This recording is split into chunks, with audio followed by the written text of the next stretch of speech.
Hello, everyone. It is Trevor from Peak Potential Physiotherapy and Wellness, located in Collierville, Tennessee.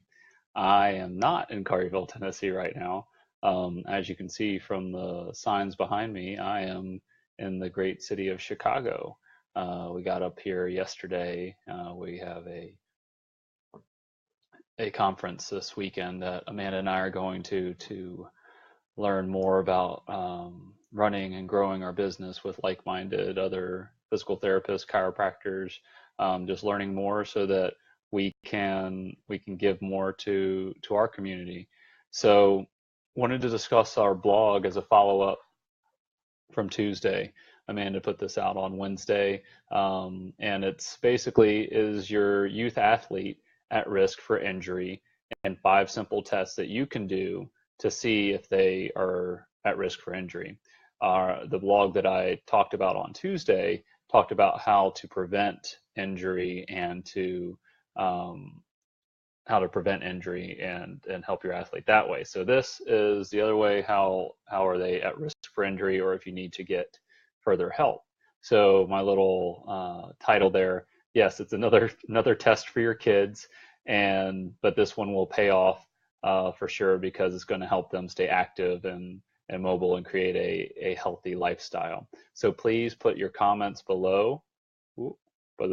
If you have any questions, I'm going to link to the blog there so you can get some more in-depth information as to what the blog is. I'll just post that now for y'all. So if you want to go to that and read a little bit more into it. So our kids are, we got to run around today in Millennium Park. I'm actually looking out the window towards Michigan Avenue. We found a great little Airbnb in the center of the city. But we all have great, wonderful memories of playing, of doing either church league soccer or the first tackle football or cheerleading that we did, and being able to be with our classmates, or even trying out for higher level things like a traveling team or a varsity team. But we want our parents, or now that we are parents, we want our kids to be able to experience that same joy and excitement.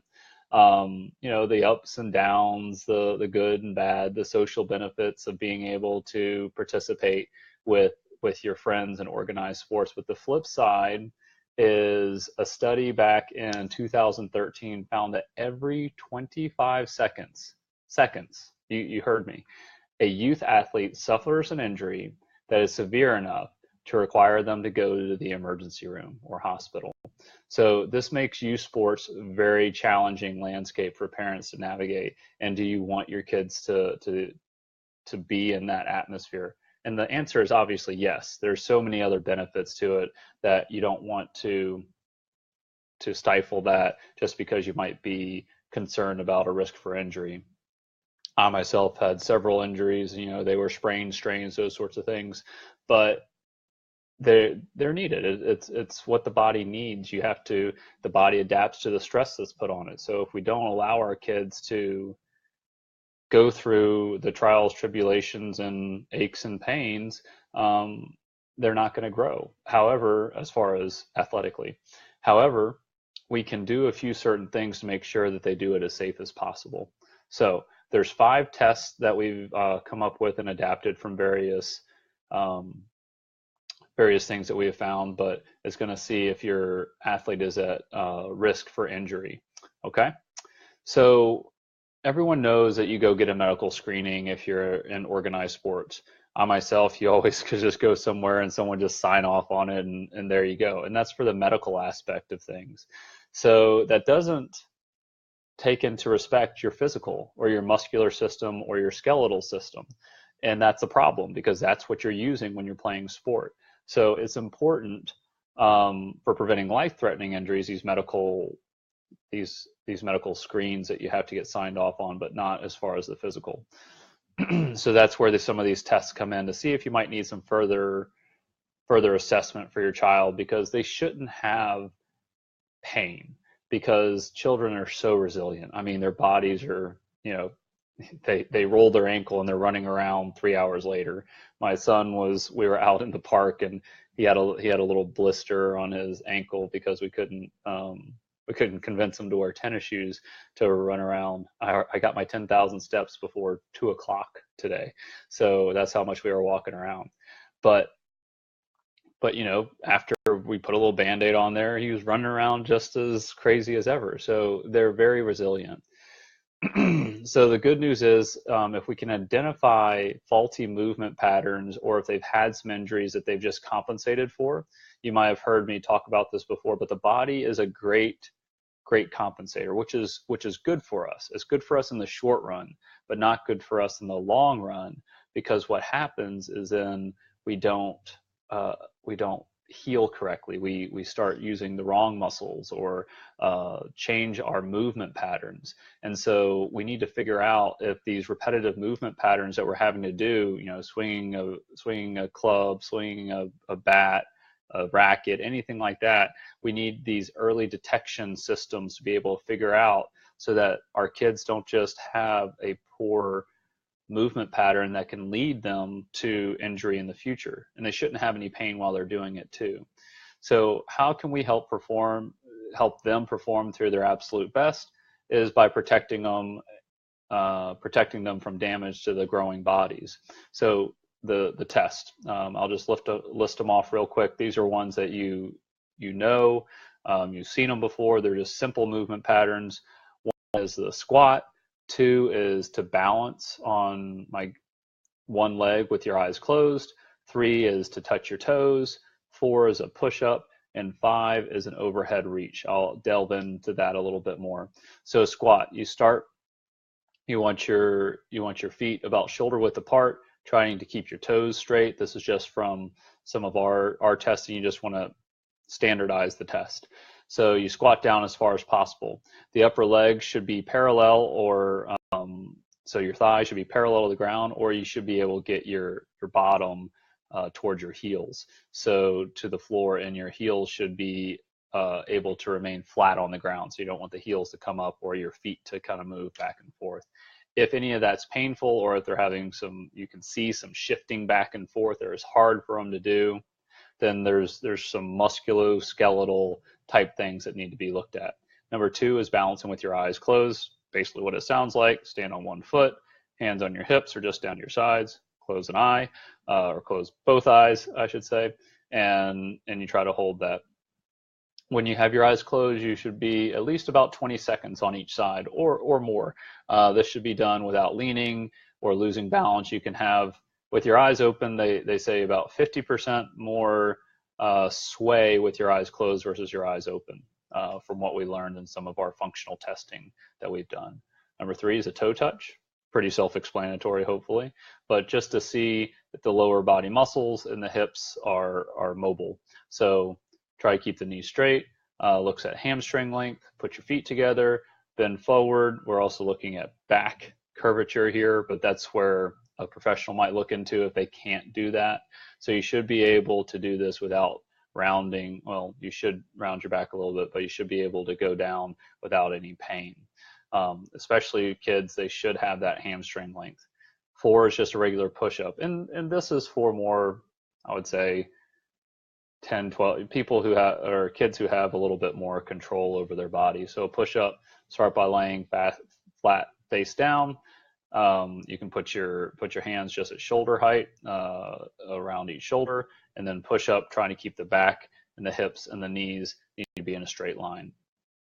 Overhead reach, just a little bit more difficult, but you'll see it involves shoulders and upper back.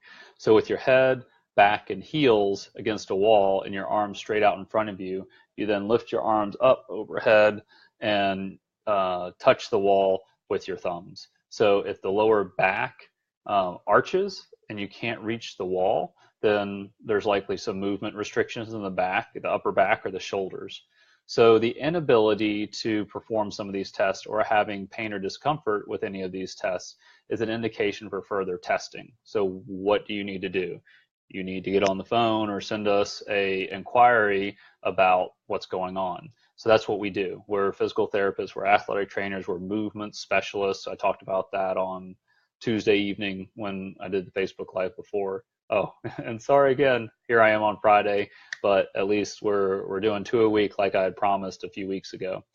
And so the further testing that we could do is a functional movement screen. This is the standard of movement that NCAA and a lot of NFL teams are using for return to sport. So it's a higher level activity that you're able, or higher level testing to see if someone's ready to return to sport, or it also is able to show if there's any movement restrictions that need more hands-on work. Okay, so there's a little link in the blog below that you can go and schedule that or ask about that. Our therapists are trained in that, and is this all really necessary if kids are really resilient? We had a good a girl. She was youth athlete, so probably 8, 9, 10, going into competitive softball, and had switched positions and went from, I think she was playing outfield or something like that, to catcher. So she had a lot more repetition, and she just needed more control over her shoulder, a lot more repetition in her throwing. And we were able to identify some weaknesses that we identified, gave her some corrective exercises for, and after 2-3 weeks, she was throwing full force, no pain, and even getting back into gymnastics, which she wanted to do, being able to do handstands and all that without any pain in her shoulder. So is this necessary? Yes. 2006 review of literature indicates youth athlete, especially youth athletes, due to their developing musculoskeletal system, or their developing bodies and the neuromuscular systems, should undergo pre-participation musculoskeletal screening for identification of movement limitations. So not just the medical screening, a musculoskeletal screening. And that's what we can do, or you can use these 5 tests as a screening tool for them yourself. Share it with your coaches. Please tag them in this. If you have any questions, you can always comment below or send us a message too. But the amazing thing is, with children, the corrective strategies to implement tend to get cleaned up real quickly and fast because they're so resilient. So generally, no time is lost with sports, or you can modify that sports program a bit and get them to continue to be able to do that.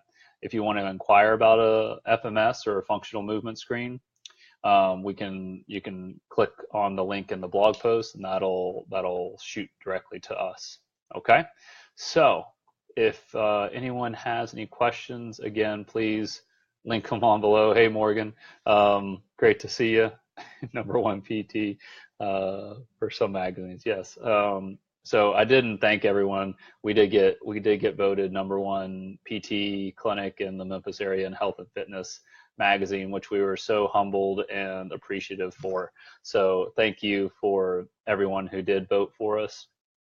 We just love serving and giving people the physical therapy as well as the service that they need so that they can stay active, mobile, and without having to fear those injections, medications, or surgery. So we want to be able to do that and continue to do that.